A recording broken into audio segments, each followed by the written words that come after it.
Les droits de l'enfant, une idée qui a 100 ans et une convention internationale qui va souffler ses 35 bougies le 20 novembre. C'est notre sujet ce soir. C'est par consensus que l'Assemblée générale de l'ONU a adopté aujourd'hui cette première convention sur les droits de l'enfant. Il aura fallu 10 ans. 10 ans pour que les nations du monde se mettent d'accord sur ce texte qui, en 54 articles, développe pourtant une notion toute simple. La protection de l'enfant dans sa dignité, ses droits moraux, sociaux, juridiques et culturels, ainsi que l'a rappelé Javier Pérez de Cuellar. Access to information, education, play, leisure and cultural activities, and the right to freedom of thought, conscience and religion. Une archive de FR3 en 1989 et un bilan qui interroge sur le destin des belles idées quand bien même le monde entier semble les approuver. 193 pays ont signé la CIDE, c'est le sigle pour Convention internationale des droits de l'enfant. Mais en 2024, les droits des enfants sont-ils en recul dans le monde avec des contextes de guerre où les enfants sont ciblés ou par exemple quand l'Afghanistan supprime les droits des femmes et de donc toutes les filles. Nous allons aussi nous pencher ce soir sur les vives inquiétudes exprimées par les observateurs en France du côté de l'aide sociale à l'enfance ou de la justice des mineurs. Et nous allons avec nos invités nous interroger sur nos responsabilités d'adultes, tenter de comprendre les barrières à une véritable application de la Convention des droits de l'enfant, car les freins sont bien ceux des responsables politiques et de toute une culture collective.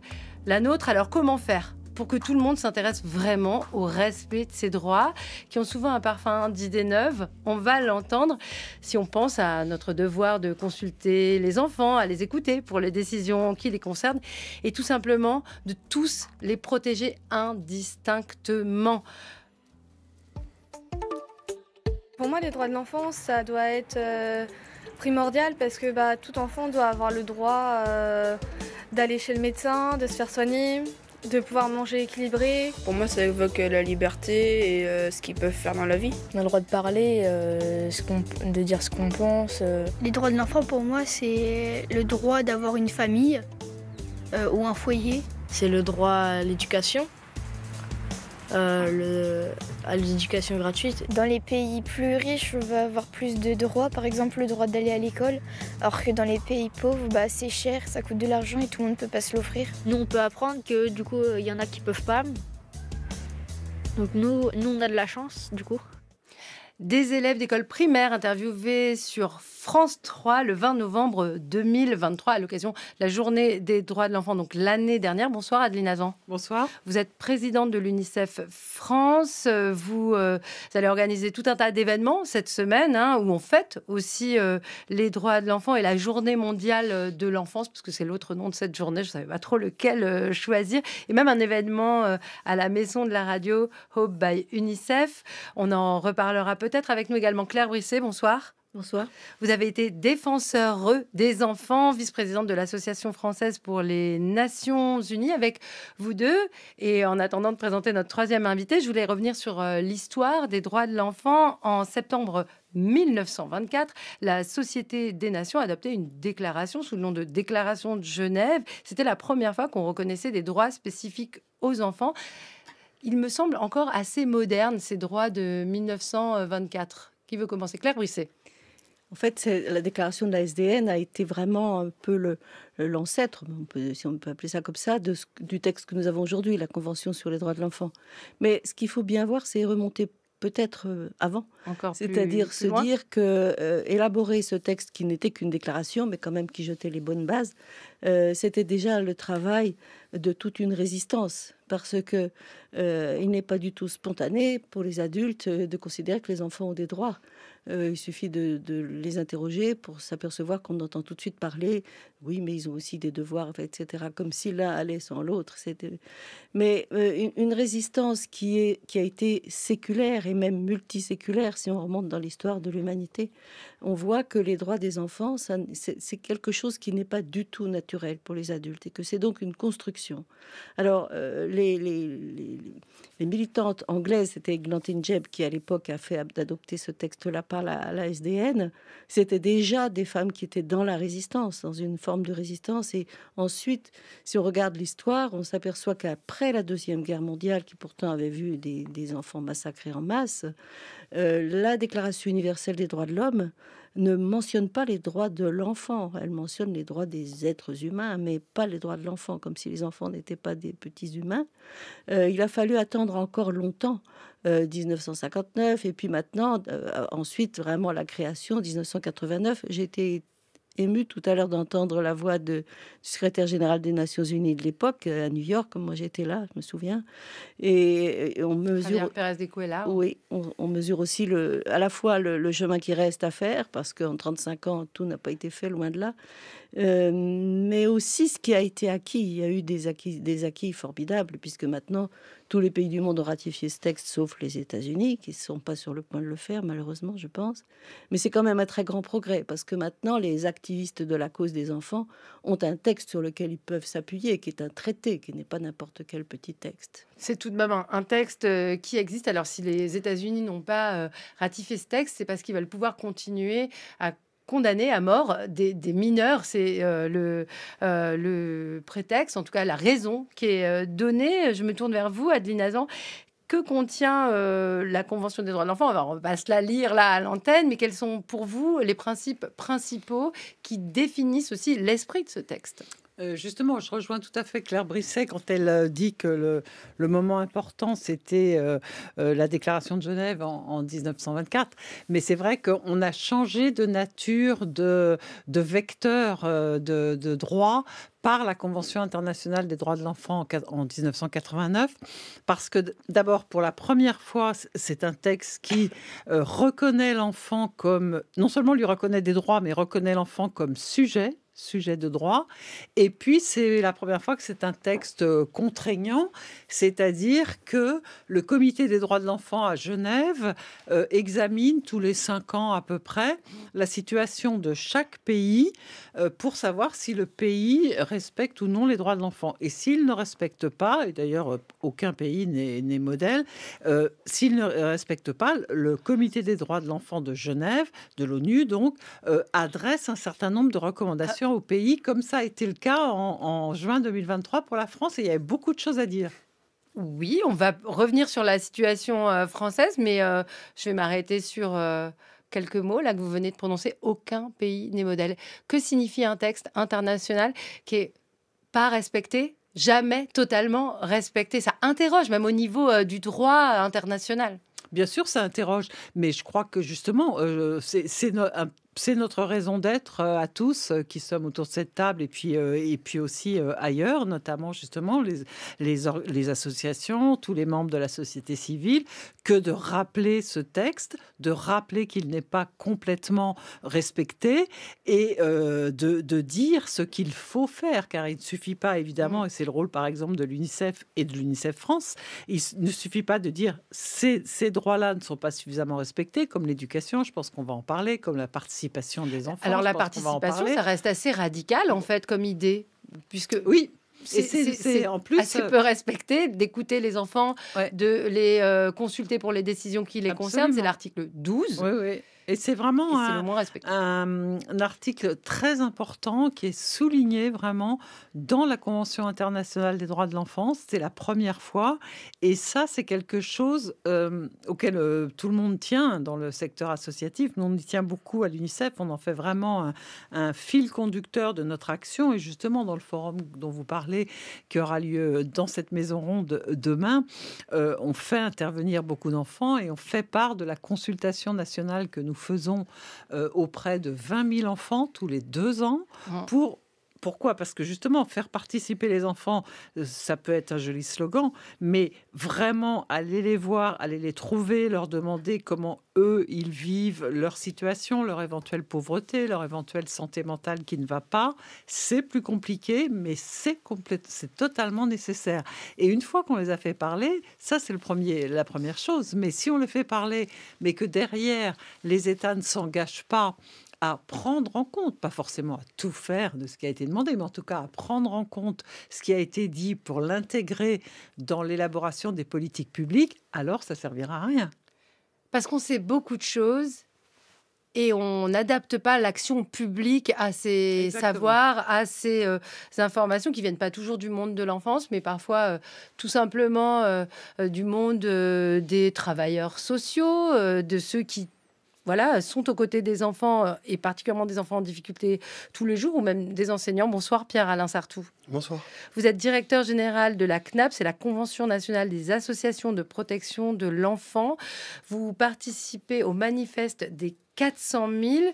Je crois que ce manifeste tient un peu. Enfin, son principe, c'est de donner l'alerte, de dire que on est dans une situation de crise en France, de la protection de l'enfance, et protéger les enfants, ça fait partie des droits de l'enfant. Bien sûr. En fait, on peut regarder la situation des droits de l'enfant en France à l'horizon des droits des plus vulnérables d'entre eux. Et parmi les enfants les plus vulnérables, il y a effectivement les enfants de la protection de l'enfance. Ce sont des enfants qui soit sont placés dans des maisons d'enfants à caractère social, dans des foyers, ou qui sont dans des familles qui globalement ne vont pas très bien et pour lesquelles les travailleurs sociaux vont pour les aider. Aujourd'hui, la protection de l'enfance va très mal et on a donc lancé ce mouvement qui s'appelle les 400 000 pour soutenir et pour que le grand public ait conscience qu'on a aujourd'hui en France 400 000 enfants concernés ou qui devraient être concernés par une mesure de protection de l'enfance et qu'on a des dysfonctionnements qui sont très importants de la politique publique. Je donne un seul exemple. Aujourd'hui, on a des juges des enfants qui sont saisis de situations d'enfants qui sont en danger. Et donc, si vous voulez, la chaîne de remontée des informations préoccupantes a fonctionné. Les juges sont amenés à prendre une décision pour protéger cet enfant, à le sortir du danger, à assurer son droit à la sécurité, un des droits de l'enfant garanti par la CIDE. Et pourtant, faute de moyens, faute de ressources humaines, faute d'ambition politique, les décisions des juges pour enfants aujourd'hui ne sont pas toujours exécutées. Il arrive que des juges des enfants prennent une décision, par exemple aujourd'hui, on est en novembre, et que 6 mois après, lorsqu'ils revoient l'enfant dans son cabinet, ils se rendent compte que la mesure n'a même pas commencé, qu'aucun travailleur social n'a franchi la porte du domicile de cet enfant. On parle d'enfants qui sont victimes de violences chez eux, qui sont victimes d'inceste, qui sont victimes des pires exactions des adultes et que personne ne protège. Que signifient les droits de l'enfant au regard de ce genre de situation ? De violences, de négligences qui sont parfois aussi subies par leurs parents qui sont défaillants. Lorsqu'il y a les situations les plus graves, heureusement, on est capable de prendre des mesures d'urgence pour protéger et mettre ces enfants à l'abri le plus tôt possible. Malheureusement, il y a beaucoup de situations dans lesquelles les enfants ne vont pas bien parce que leur foyer ne va pas bien, les logements sont surpeuplés, nous sommes dans des lieux qui sont parfois très abîmés ou qui sont vétustes. Et là, on n'est pas en mesure de protéger ces enfants tout simplement parce qu'on n'a pas suffisamment de travailleurs sociaux qui peuvent venir en aide à ces enfants. C'est très intéressant de parler des adultes qui s'occupent des enfants. D'ailleurs, Claire Brisset, vous avez été défenseur des enfants. Alors, il y a encore un défenseur des enfants, mais il n'est plus en première ligne. Il travaille avec la défenseur des droits. Je ne sais pas si ça a introduit une grande différence. En tout cas, c'est moins mis en avant. Comment vous interprétez ce changement et le fait aussi qu'il n'y ait pas de ministre délégué à l'enfance aujourd'hui en France ? C'est une décision qui a été une décision politique de rassembler 4 institutions indépendantes au sein de la même. Il y avait aussi la lutte contre la discrimination, je ne vais pas utiliser un gros mot, mais enfin, la lutte contre les bavures policières, mais ça ne s'appelle pas comme ça. Évidemment, le médiateur de la République et le défenseur des enfants ont été rassemblés dans la même institution, ce qui, à mon avis, risquait d'affaiblir chacune, c'est-à-dire de leur faire perdre leur identité au regard de l'opinion. Et malheureusement, j'ai peur que c'est ce qui soit arrivé à la défense des enfants. Et je vais pour reprendre un mot de ce qui vient d'être dit. Quand j'étais défenseur des enfants, c'était donc il y a 20 ans, il y avait 130 000 enfants qui faisaient l'objet d'une décision judiciaire ou administrative de protection. Maintenant, il y en a 50 000 de plus. Donc, on peut quand même parler d'un échec collectif, là, vraiment. Et ce que vous disiez tout à l'heure reflète un problème de gouvernance de ces institutions qui sont sous l'autorité des départements. Donc l'aide sociale à l'enfance est sous l'autorité des départements, c'est-à-dire sous l'autorité du conseil départemental. La question qui se pose maintenant, moi là-dessus je n'ai pas les idées claires parce que je ne suis plus défenseur des enfants, mais est-ce que un certain nombre de gens pensent que ça devrait être remis dans le giron de l'État, ce qui était la situation antérieure. D'autres disent mais non, c'est les départements qui doivent continuer à remplir cette mission. Là-dessus, je pense que justement, les enfants, c'est très difficile de les consulter là-dessus, mais les professionnels pourraient l'être c'est probablement bien un pour peu ça que davantage. c'est important de faire une émission aussi d'adultes, avec des adultes qui sont parfois en peine, je le disais, pour s'occuper des enfants. Pierre-Alain Sartou, je reviens vers vous.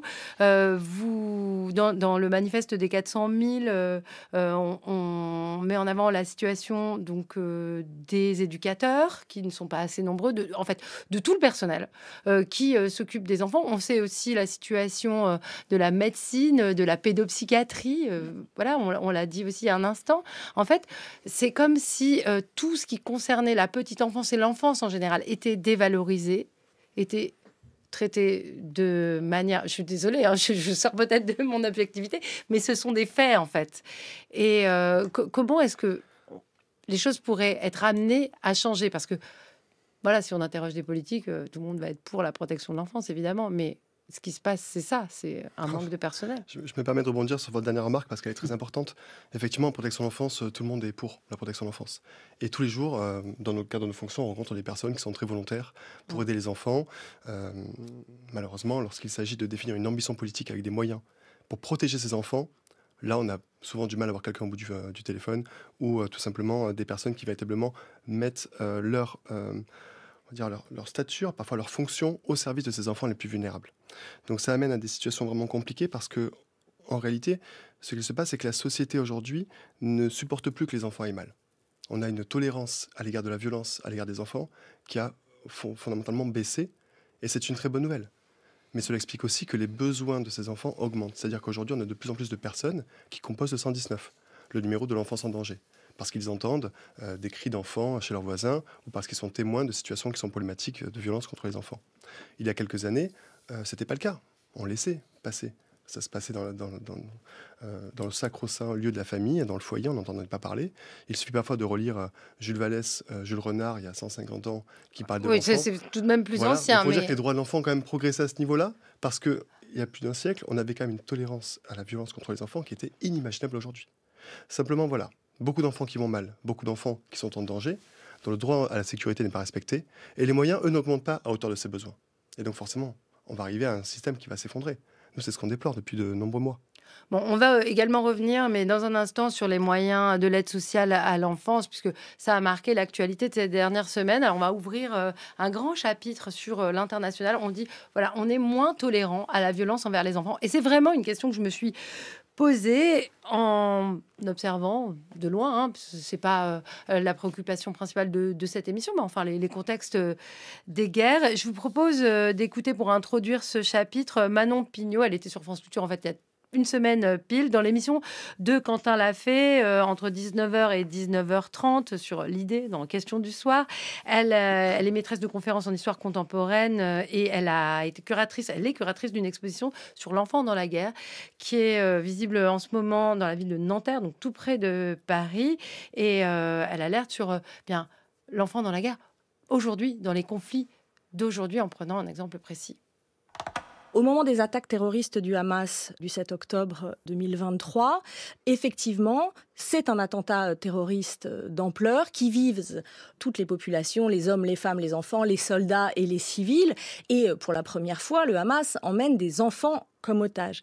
Mais les représailles de l'armée israélienne, du gouvernement israélien sur Gaza, sont dans des proportions telles que le doute sur la guerre d'anéantissement, de mon point de vue en tout cas, n'est plus possible. Aujourd'hui, il y a eu vendredi un rapport qui est paru qui disait que 70% des victimes étaient des femmes et des enfants.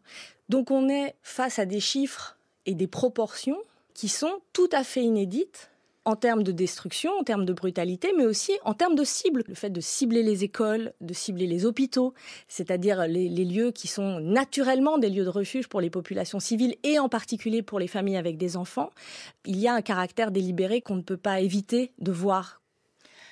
Adeline Hazan, sur ce conflit et d'autres conflits, Aujourd'hui, là, en 2024, les enfants sont visés. C'est une alerte absolue pour l'ONU, pour Bien l'UNICEF, sûr. évidemment. Bien sûr, et c'est vrai que dans les conflits actuels, ce que on peut observer, c'est que le droit humanitaire n'est pas respecté. Le droit humanitaire, il oblige à ce que des hôpitaux, des écoles ne soient pas touchés. Or, qu'est-ce qu'on voit à Gaza? Qu'est-ce qu'on voit en Ukraine? Moi, je reviens d'Ukraine, je suis revenue il y a quelques semaines, et on voit des écoles qui ont volé en éclats, on voit des hôpitaux qui sont dégradés, et ça, c'est complètement anormal. Alors, on peut considérer qu'une guerre, c'est complètement anormal, mais on vit pas non plus dans le pays, on vit pas dans un pays idéal, mais en tout cas, quand il y a une guerre, il est évident que le droit humanitaire doit être respecté, et ça n'est pas le cas. Et dans les guerres, les enfants doivent être absolument protégés, ce qui n'est pas le cas. On le voit à Gaza, je l'ai vu en Ukraine, on le voit parce qu'on en parle moins, mais au Soudan, Avec un conflit terrible. terrible. Au Soudan, c'est la plus grande crise de déplacement des enfants au monde. Les enfants et leurs familles vivent dans des camps de déplacés, dans des conditions absolument terrifiantes. Il n'y a plus d'école au Soudan. Il n'y a plus d'école parce que les écoles servent à héberger les personnes qui ont été déplacées. Il y a une malnutrition absolument dramatique. Donc tout ça, ce sont des choses qu'on ne peut pas accepter. Et justement, l'UNICEF international, évidemment, est dans tous ces pays. Et dans tous ces pays, est au Soudan, est en Ukraine, est en Afghanistan, pour justement essayer de compenser ce que les enfants n'ont plus. Et ils n'ont plus la base, c'est-à-dire ils n'ont plus de nourriture, ils n'ont plus de sécurité physique. Je ne parle même pas des dégâts en matière de santé mentale. Ça, je l'ai vu en Ukraine, par exemple. Tous les enfants sont traumatisés. Donc le rôle des acteurs ensuite de la société civile, et notamment au premier lieu de l'UNICEF, c'est justement que faire de ces traumatismes des enfants pour qu'ils ne se répercutent pas pendant des générations entières. Comment faire? Comment leur apporter quand même une éducation, même s'il y a des bombes, quand même un soutien psychologique. Et on sait qu'il y a une expertise de l'UNICEF, de beaucoup d'ONG pour essayer d'installer des écoles dans des camps de réfugiés, Absolument. évidemment, mais on a quand même l'impression que parmi les 193 pays qui ont signé la CIDE, il y en a beaucoup qui ont fait des confettis avec. Claire Brisset, vous vouliez intervenir. Oui, je trouve que ce qui vient d'être dit par Madame Hazan est tout à fait juste. J'ajouterais un point d'histoire, c'est que je pense que de tout temps, dès l'instant où il y a un conflit, les populations civiles, les enfants, pour commencer, mais les populations civiles sont ciblées. C'était le cas dans les siècles qui nous ont précédés, mais dans l'histoire moderne, ça a commencé avec la guerre d'Espagne. Et ce qui a d'ailleurs donné naissance à une ONG qui existe toujours, qui s'appelle Plan International, c'est-à-dire avec l'idée, c'est que puisque les populations civiles sont ciblées, c'est dans quel objectif? C'est dans l'objectif non seulement de tuer des gens, mais de démoraliser ceux qui sont à l'arrière. Et ça continue, c'est ce que vient de dire Madame Hazan, ça continue dans la bande de Gaza, où les écoles sont électivement ciblées, où les écoles servent à tout, y compris à héberger des combattants, simplement parce qu'il faut bien les héberger quelque part, etc., etc. Les enfants passent derrière, ils passent toujours derrière. Et d'autre part, il y a donc les enfants sont les premières victimes des guerres, mais y compris quand la guerre les transforme en réfugiés. Il ne faut pas oublier le nombre d'enfants, plus de la moitié des camps de réfugiés dans la planète ont moins de 18 ans. Et il ne faut pas oublier non plus les enfants qui sont transformés en soldats. Là-dessus, on n'a pas de chiffres, parce que les chiffres sont, si vous me passez l'expression, très faits au hasard, puisque on n'arrive pas bien à les décompter. Mais parmi ces enfants soldats, il y a par exemple des filles qui sont aussi les premières victimes des guerres, les filles et leurs mères, qui sont transformées en soldats. En soldats, elles combattent, les filles. On voit, vous avez cité le Soudan, où la situation est épouvantable. On peut aussi citer l'Ouganda, où il y avait une sorte de groupement qui raptait les enfants dans les villages, qui les transformait en soldats, les filles en esclaves sexuels et en combattantes. Donc, il ne faut pas oublier que la guerre est le premier ennemi des enfants. Et en Ukraine, dont a parlé Madame Hazan, il y a aussi ces enfants qui ont été déplacés pour soi-disant les faire adopter par l'armée russe, des enfants ukrainiens dont les parents n'ont plus aucune nouvelle. Donc, cibler les femmes, cibler les enfants, c'est intentionnellement détruire le moral de la population civile.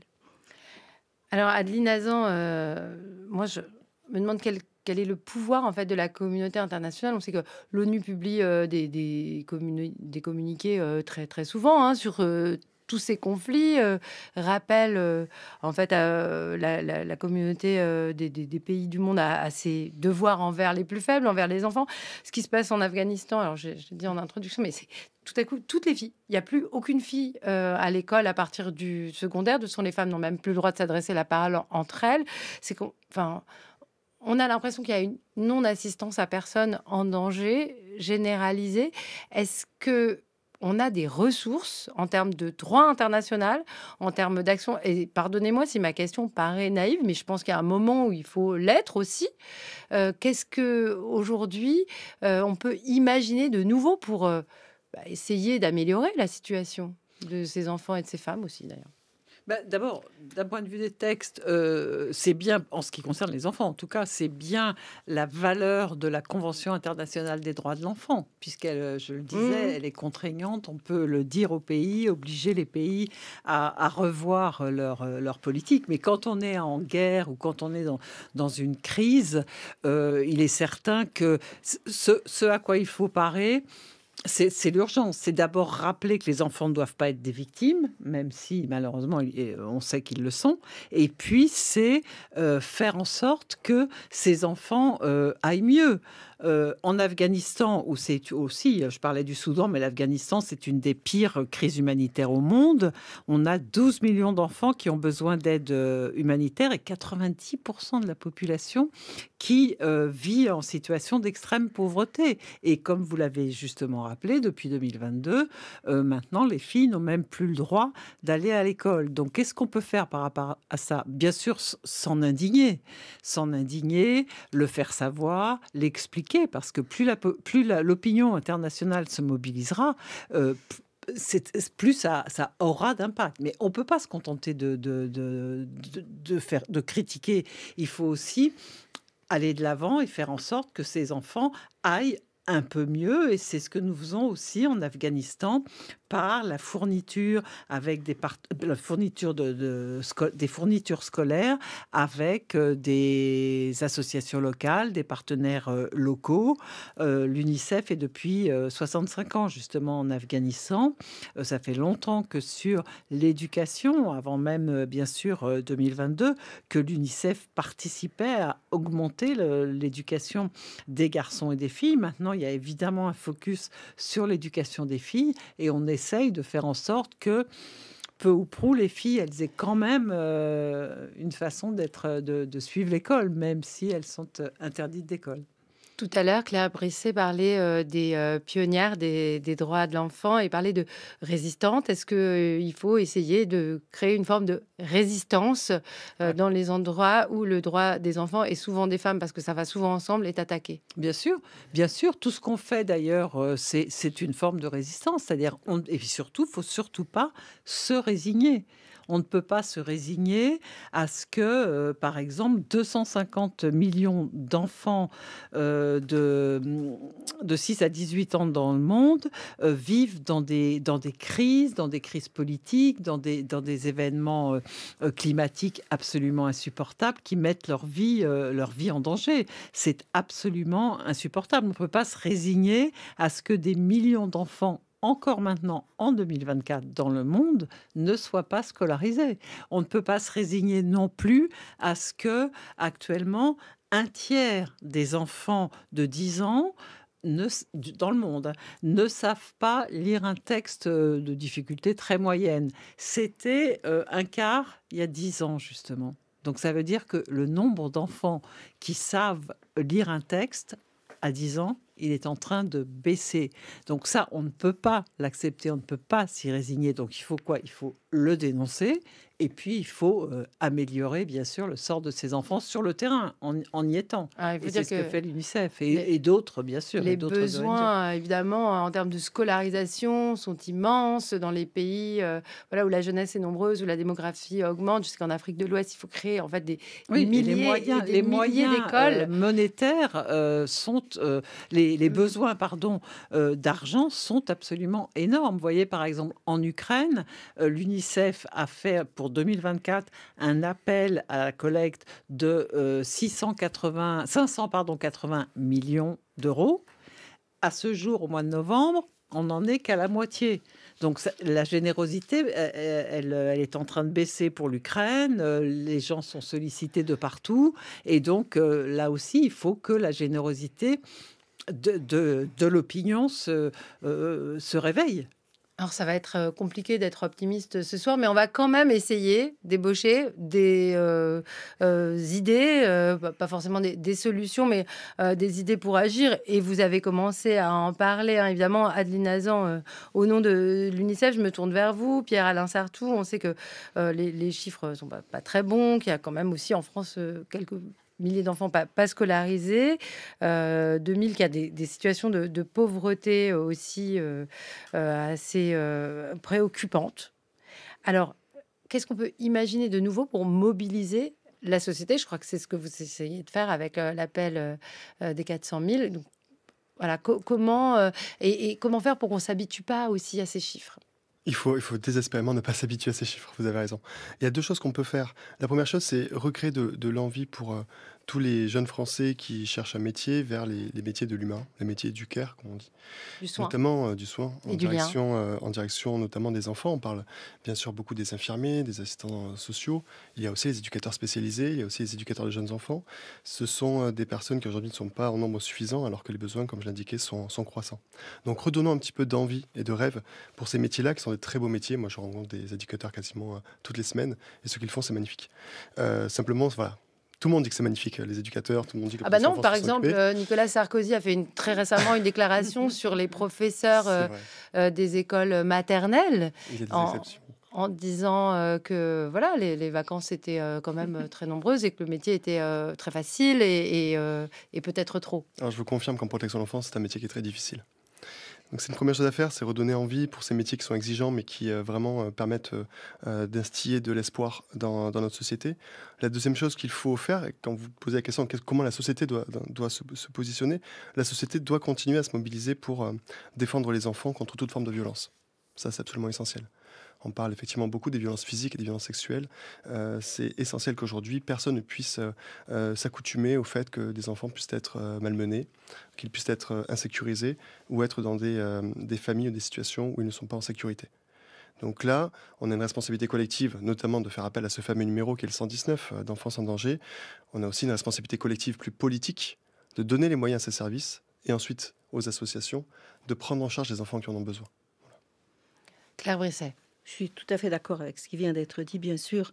Mais j'ajouterais que l'éducation nationale dont vous parliez à l'instant peut faire aussi beaucoup de choses. Les maîtresses d'école dans le primaire, les enseignants, les instituts, enfin, etc. Moi, je suis témoin de ça parce que je vais beaucoup dans des écoles, y compris d'ailleurs dans les écoles françaises à l'étranger. Par exemple, j'ai plusieurs fois été au lycée français d'Addis Abeba où ils font un travail formidable pour sensibiliser les enseignants eux-mêmes et les enfants à leurs propres droits. Et ils y ont une réceptivité extraordinaire. Alors, ils ne sont pas tous dans des situations dramatiques. Quand on a en face de soi une classe de 25 enfants, il y en a qui vont très bien, il y en a peut-être qui vont moins bien et dont on devrait peut-être s'occuper davantage. Et je pense que ça, c'est un rôle qui est immense et que l'éducation nationale en France pourrait certainement faire davantage. On a justement beaucoup d'enseignants et c'est tant mieux. Et c'est absolument tant mieux. Il ne faut pas réduire le nombre des enseignants parce qu'on a moins d'enfants, ça c'est sûr. Mais on peut les prendre. Enfin, c'est pas sûr que ce soit pas ça qui va se passer non, à l'avenir. Je donne mon avis. Mais ce que je pense, c'est que les enseignants peuvent être vraiment des agents du progrès des droits de tous les enfants. Ceux qui vont mal, ceux qui vont bien aussi. Et là, il y a une culture à développer au sein de l'éducation nationale française, à mon avis. Ce qu'on voit quand même pas mal à l'étranger. Je pense que l'éducation nationale française, là, et j'ai passé quelques années dedans aussi, je pense qu'il y a une culture des droits de l'enfant à y développer. En tout cas, la notion circule, Adeline Hazan. C'est quand même aussi à l'école qu'on en entend parler. Oui, mais justement, Mais pas je suis complètement d'accord avec ce que dit Claire Brisset.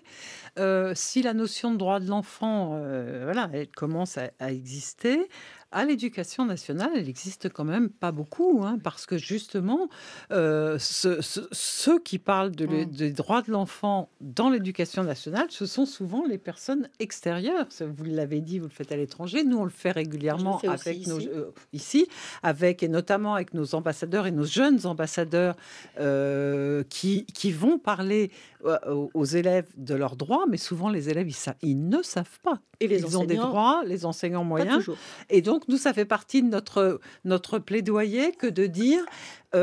il faut absolument que dans les programmes de l'éducation nationale, ce soit inscrit les droits de l'enfant et pas seulement ce que nous, on avait, c'est-à-dire éducation civique vaguement, mais vraiment d'expliquer aux enfants qu'il y a un texte qui leur donne le droit de ne pas être frappé, de ne pas être incesté, de pouvoir avoir un logement, etc.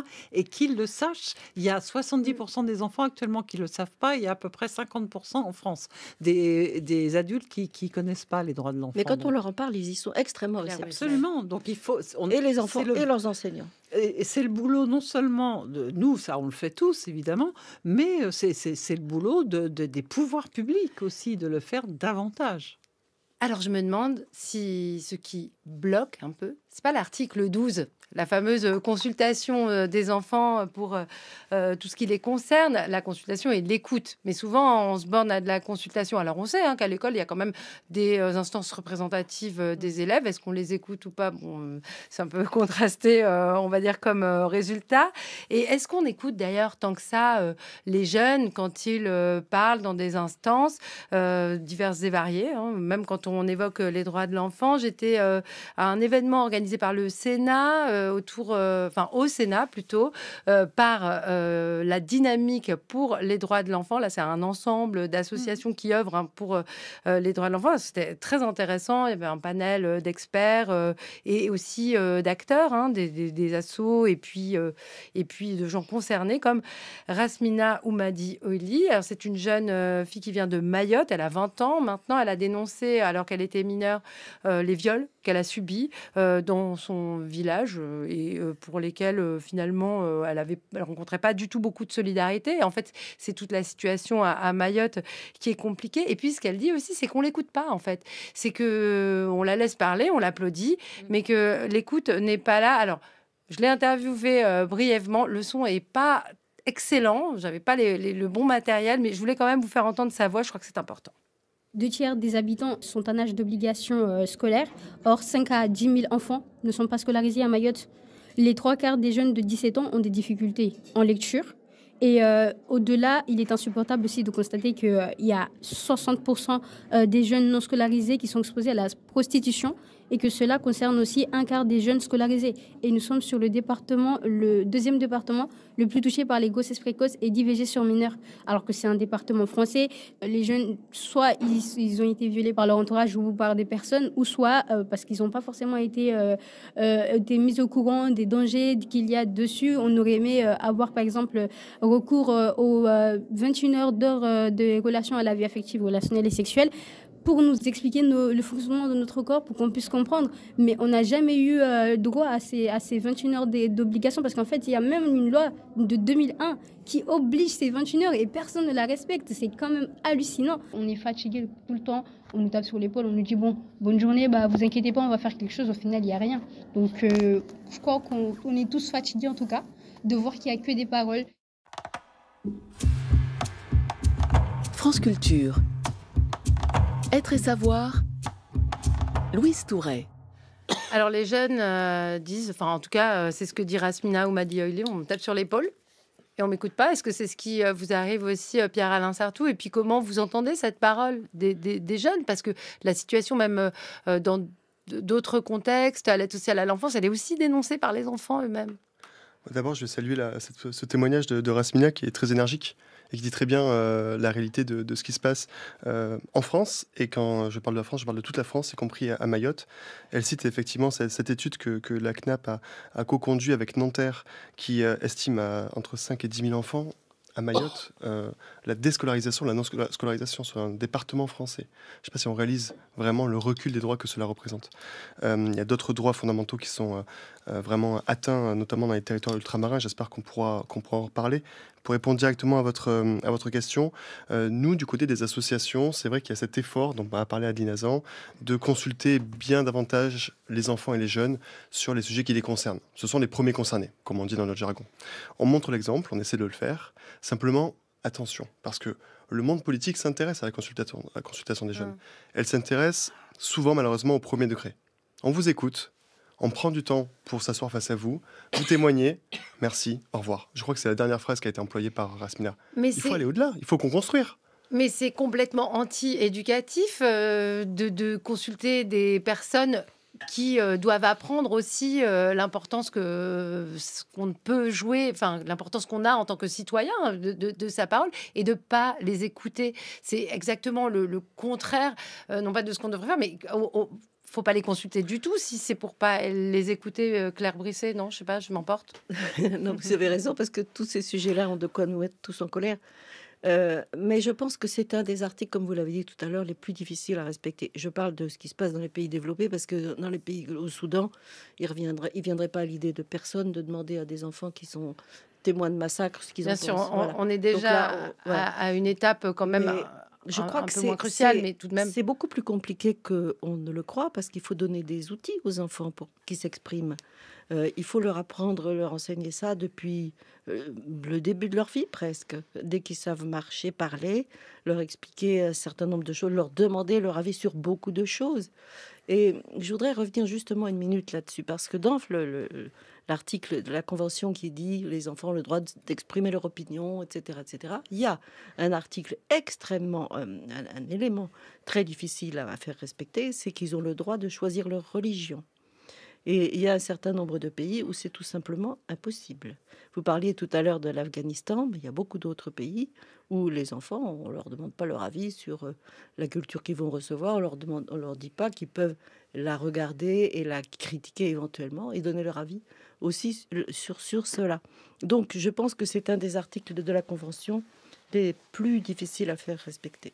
Il est un peu même révolutionnaire. Je vais vous proposer une autre idée un peu révolutionnaire et on va s'arrêter sur l'idée encore de consulter les enfants avec Clémentine Beauvais. Elle est écrivaine pour la jeunesse, en particulier traductrice. Bon, je vais pas donner tout son CV. Elle a écrit des livres géniaux pour les enfants. Je vous conseille, je vous les conseille tous. Les Petites Reines, c'était vraiment super bien.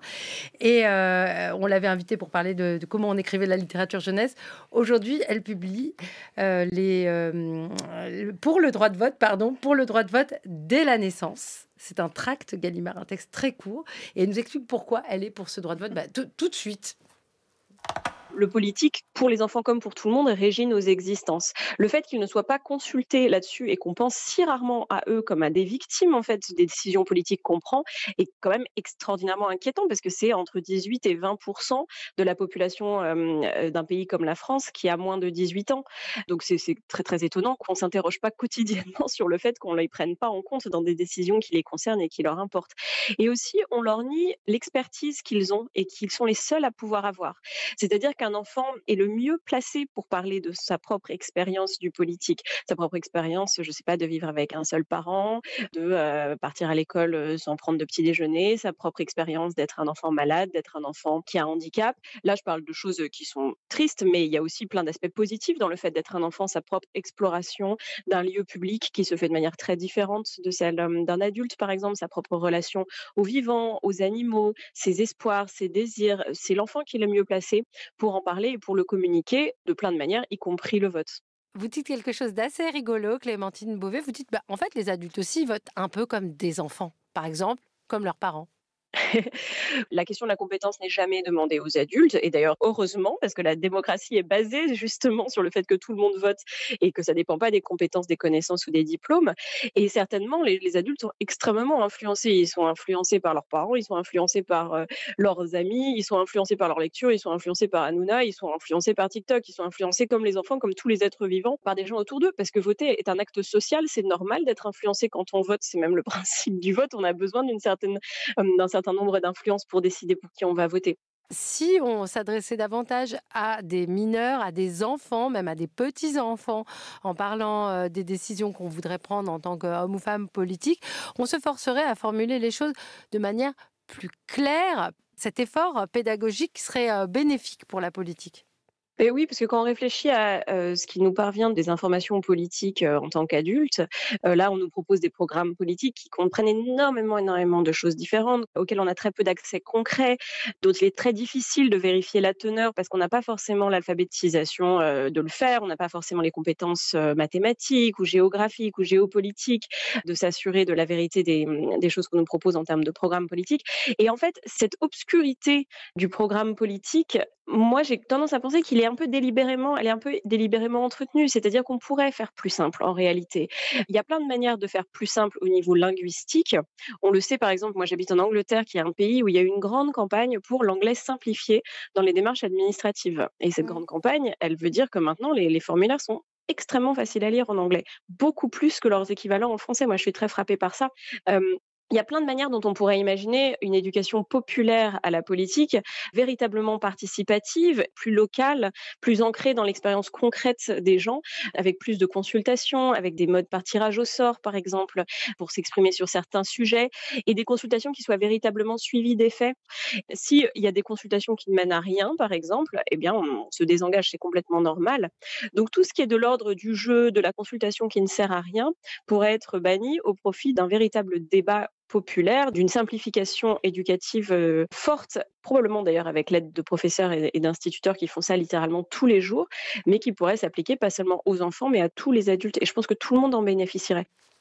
Pierre-Alain Sarthou, directeur général de la Convention nationale des associations de protection de l'enfant. Est-ce que donner un droit de vote plus tôt, voire tout de suite, ça aiderait à protéger les enfants? En tout cas, est-ce que s'adresser davantage directement à eux en politique, ça ferait avancer pour vous les droits, si tant est que ce soit possible? Là, on est un peu dans l'utopie, je pense. Alors, ça aurait énormément de bénéfices. Le premier bénéfice serait d'encourager ce mouvement social qui est déjà enclenché, mais qu'il faut encourager, c'est-à-dire reconnaître que tous les enfants sont des sujets de droit et qu'ils ont le droit à une opinion. Donc, permettez-moi à ce stade de prendre un exemple très personnel, puisque j'ai une petite fille qui a l'âge de 5 ans, qui est en école maternelle, école publique, et qui, pour la 3e fois cette année, a voté. Notamment pour savoir de quels équipements elle pourrait bénéficier dans son école, entre équipements sportifs ou équipements plutôt ludiques. Elle a voté, elle est venue m'expliquer le soir qu'elle avait une démarche de vote et que la classe avait décidé qu'on irait dans telle direction. C'est pas compliqué. C'est pas compliqué de consulter les enfants, de les écouter et de se rendre compte qu'en fait, on peut leur demander leur avis. Simplement, c'est une démarche intellectuelle qui parfois nous dépasse parce qu'on n'a pas été élevé comme ça, parce que c'est vrai qu'on a parfois eu des modèles de décision issus de nos familles qui étaient c'est comme ça, c'est pas autrement. Donc voilà. Oui, c'est parce possible. que même en tant que parent, c'est une démarche, mais ça... on pourrait faire des tas d'émissions là-dessus. On en avait un petit peu parlé dans l'émission avec Mona Chollet sur la culpabilité. Donc, je vous incite, chers auditeurs, et vous-même, Pierre-Alain Sarthou, à podcaster ce numéro. En tout cas, ça pose des bonnes questions. Et cette question de l'âge du vote, vous la soulevez aussi, Adeline Hazan. Alors, vous allez un petit peu moins loin. Mais vous en avez parlé récemment dans le journal rien, mais Libération. En tout cas, nous, à l'UNICEF, nous militons depuis plusieurs années, de nombreuses années, pour la reconnaissance du droit de vote à 16 ans, au moins aux élections municipales et européennes, et ensuite on verra pourquoi. Mais parce que les choses ont évolué justement depuis quelques années. Maintenant, il y a une loi sur la participation citoyenne qui permet aux mineurs de 16 ans de créer une association, d'être membre d'un conseil d'administration. C'est ce qu'on va faire d'ailleurs à l'UNICEF, de reconnaître un enfant. Donc, toutes sortes de choses qui sont quand même des actes d'adultes qui doivent être pensés, réfléchis. Donc, pourquoi pas le vote à 16 ans, sachant que moi, je suis persuadée que si un enfant, un ado plutôt, est habitué le plus jeune possible à voter, même si, et surtout peut-être s'il est dans le milieu familial, s'il a la chance qu'on lui explique que c'est son devoir de voter, eh bien je suis sûre qu'il prendra cette habitude et il la gardera toute sa vie, si tant est que justement on écoute un minimum ce que disent les jeunes. Parce que regardez ce qui s'est passé aux dernières législatives. Pas un mot en 2024, pas un mot des candidats, aucun. Je pensais que vous parliez du résultat. Non, D'accord. non. Pas un mot des candidats sur la politique de l'enfance. En 2022, pareil. Et quant aux européennes de 2024, alors c'est vrai que c'est pas une compétence directe de l'Europe, mais enfin, on pourrait quand même parler de l'enfance en Europe, pas un mot. Mais si les adolescents avaient le droit de vote à 16 ans, mais ils seraient bien obligés, les candidats, d'en parler. Ils seraient bien obligés d'en parler. Et ça, ne serait-ce que pour ça, je pense que ça vaut le coup. Mais là où je rejoins tout à fait l'interlocutrice dans le son que vous Clémentine Beauvais. Oui, que vous avez passé, c'est que elle a complètement raison quand elle dit que si je le disais tout à l'heure, si on ne tient pas compte de ce que disent les enfants, alors ça sera pire. C'est-à-dire qu'ils auront même plus envie de s'engager. Et c'est vrai, j'ai écouté avec beaucoup d'attention ce qu'a dit Pierre-Alain Sartoux. Moi, ça me fait penser aussi aux conseils municipaux d'enfants et de jeunes. Moi, quand j'étais maire de Reims, j'en ai créé un, mais je m'étais engagée à ce que ce qui sortait de ce conseil municipal des enfants, on l'examine. Est-ce que ça suffirait pas de mimer ce que font les adultes, en fait? Non, bien sûr. Et puis attention, c'est un conseil municipal d'enfants. Il faut faire attention à ce que, parce que ça va vite, ça peut vite aller dans cette direction, à ce que ce soit pas justement les enfants les plus favorisés qui, dans leur famille, entendent parler de tout ça, qui se présentent. Bien Donc, sûr si on veut le faire, il faut aller chercher dans les quartiers en difficulté. C'est pour ça que vous avez précisé que c'était une école publique, Pierre-Alain Sartoux? Non, je l'ai précisé parce que j'étais simplement fier que l'école publique puisse proposer ça. D'accord. Parce que, évidemment, qu'il y a un enjeu d'éducation, qui est donc une éducation familiale. Alors, je sais que vous voulez intervenir, Claire Brisset, et je vous donne la parole tout de suite. Mais de toute façon, des gens qui disent les droits de l'enfant, il y en a marre, c'est pas intéressant, on va pas travailler là-dessus. C'est assez rare. J'ai vu quelques déclarations sur l'idée de consulter. Mon collègue Alain Finkielkraut, qui est producteur ici, s'est déjà exprimé dans le sens de dire, voilà, ce qui est important, c'est surtout le droit à l'éducation. Le reste, ça vient après. Je pense qu'il y a quand même un certain nombre d'adultes qui partagent ce sentiment, mais peu l'expriment finalement publiquement, en tout cas dans notre pays. Claire Brisset. J'ai déjà entendu Alain Finkielkraut dire dans une émission à laquelle je participais avec lui que demander leur avis aux enfants, c'était les adultiser. Donc évidemment, j'étais pas vraiment d'accord. C'est pas les adultiser, c'est prendre leur avis en considération. Voilà. Mais ce que je voulais dire, c'est que sur demander l'avis des enfants, quelquefois c'est extrêmement concret. Par exemple, quand les gens divorcent ou se séparent, et que dans notre droit, jusqu'à il y a un peu plus de 20 ans, l'audition de l'enfant devant les juges aux affaires familiales n'était que facultative. Ça, je me souviens très bien parce que je me suis battue pour ça et maintenant c'est dans la loi. L'audition de l'enfant quand les parents divorcent ou se séparent est de droit. Encore faut-il qu'on dise aux enfants, tu peux parler au juge, tu peux donner ton avis, ce qui ne va pas toujours sans dire. Mais ce que ça veut dire, tout ce qu'on vient de voir là, c'est que donner des droits aux enfants, c'est un combat. C'est un combat des adultes. Ça a été d'abord un combat des adultes, puisque c'est eux qui ont fait changer les textes et qui ont fait que cette convention existe. Mais c'est un combat depuis très longtemps et qui n'est pas achevé. Je crois que c'est ça que nous disons tous les trois. C'est qu'il faut bien se rendre compte que, par exemple, l'idée de demander leur avis aux enfants dans les classes ou de leur faire sentir de façon extrêmement concrète qu'ils peuvent parler, ça ne va pas sans dire. Mais pas achevé, on l'entend tout à fait. Mais est-ce qu'on avance encore? C'est un peu ça la question qu'on se pose ce soir. Et je pense qu'on y répond pas totalement. C'est-à-dire qu'on sait que des actions sont menées. Est-ce que les avancées sont effectives? Je sais pas. Alors, je voulais qu'on parle... Pardon. Mais je voulais quand même qu'on parle d'un sujet, mais je vous donne la parole tout de suite. Des différents âges, en fait, d'accès à des droits ou des devoirs. Je vous donne des exemples. Donc, on vote pour l'instant à 18 ans, mais la responsabilité pénale commence à 13 ans, et puis il y a un autre palier à 13 ans. La majorité sexuelle, qui n'est ni un droit ni un devoir, mais qui quand même est importante, c'est à 15 ans, et avec aussi des changements assez récents, puisqu'on a beaucoup parlé du consentement.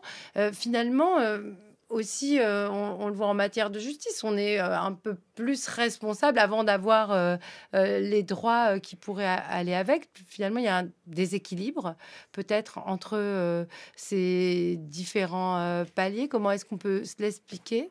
Qui veut répondre? Vous avez raison de parler de déséquilibre parce que les mêmes dans le vivier politique, dans le domaine politique, qui ne voudraient pas accorder le droit de vote à 16 ans aux mineurs sont ceux qui voudraient qu'ils soient responsables pénalement à 16 ans. Or ça, justement, ce serait une Est-ce que catastrophe. c'est un truc de gauche, les droits de l'enfant? Oh non, je pense pas qu'il faille dire que c'est un truc. Mais je me dois de vous poser la question. Oui, bien c'est sûr, allusion j'entends bien. à des peuples. Mais non, je Prise ne de pense pas que position ce soit un politique. truc de gauche. Ça doit être quelque chose d'absolument universel. Mais justement, la reconnaissance du droit de vote à 16 ans, ça ne doit surtout pas conduire, parce que c'est complètement différent, à une responsabilité pénale à 16 ans. Parce que à 16 ans, oui, parce que pour le coup, un mineur pénalement, il l'est jusqu'à 18 ans. Il y a déjà actuellement une possibilité d'écarter, dans certains cas graves, l'excuse de minorité. Ça existe. Donc, quand on entend, comme on a entendu il y a quelques mois, puis je ne sais pas de quoi l'avenir sera fait, que on va redébattre de supprimer l'excuse de minorité, ce serait dramatique. Autre chose dramatique, on parle de comparution immédiate pour les mineurs pour des faits relativement graves. Mais moi, je l'ai vécu comme juge, la comparution immédiate pour les majeurs. Mais il n'y a rien de pire que la comparution immédiate. Ça s'appelait flagrant délit avant. C'est une justice, c'est l'abattoir, c'est une justice expéditive. Est-ce qu'on veut juger les jeunes comme ça? Alors que justement, pour le jeune, et ça c'est vraiment le code pénal qui le dit, vous le dites, il y a quand même des gens qui l'individualisation portent de la peine, politiquement la cette idée. connaissance de la personnalité du jeune, c'est absolument fondamental. Donc si on jugeait les mineurs de 16 ans en comparution immédiate, c'est-à-dire est-ce qu'il a fait ça ou pas, et puis que voilà, à peine un avocat, ce serait mais un recul, mais personne n'a jamais pensé à ça. Si jamais ça existait dans l'avenir, ce serait, je le dis, dramatique, vraiment dramatique. Alors, et je pense aussi aux mineurs de l'ASE qui, avant 16 ans, parfois, sont complètement livrés à eux-mêmes, faute de personnel pour les suivre, faute d'accueil conséquent. On a vu des mineurs qui vivaient dans des meublés seuls. Des hôtels, bien sûr. Absolument. Tout à fait. Et voilà, où est le droit, où est le devoir? Enfin, ça pose aussi des questions morales immenses. Voilà. Alors, sur ces éléments de justice pénale, on est vraiment sur des choses qui sont très concrètes dans ce que vient d'évoquer Madame Mazan. Ce sont des propositions de réforme qui ont été portées dans un projet de loi qui n'a pas pu être débattu du fait de la dissolution. Mais en réalité, ça a été proposé par l'ancien gouvernement. Ce sont des choses qui sont aujourd'hui en germe. Et l'ancien Premier ministre a également déposé une proposition de loi qui porte ces articles-là. Donc il faut indiquer que c'est quand même des choses qui effectivement sont très proches de nous et qui aujourd'hui sont des reculs vraiment importants de ce qu'est l'édifice de la justice pénale des mineurs, dont la France a longtemps été très fière. Parce que c'est un dispositif qui date de 1945, qui a été réformé par ce même gouvernement en 2021, donc c'est quand même il n'y a pas si longtemps, et qui fonctionne bien justement dans l'idée de redonner une chance à ces jeunes avant de vraiment les assigner en tant que délinquants pour toute leur vie. Et pour répondre à votre question aujourd'hui, du fait du manque de moyens sur l'aide sociale à l'enfance, de plus en plus on considère que finalement à 17 ans, et puis pourquoi pas à 16 ans, et pourquoi pas à 15 ans, on a des enfants, parce que moi j'appelle ça des enfants, à 14 ans, 15 ans.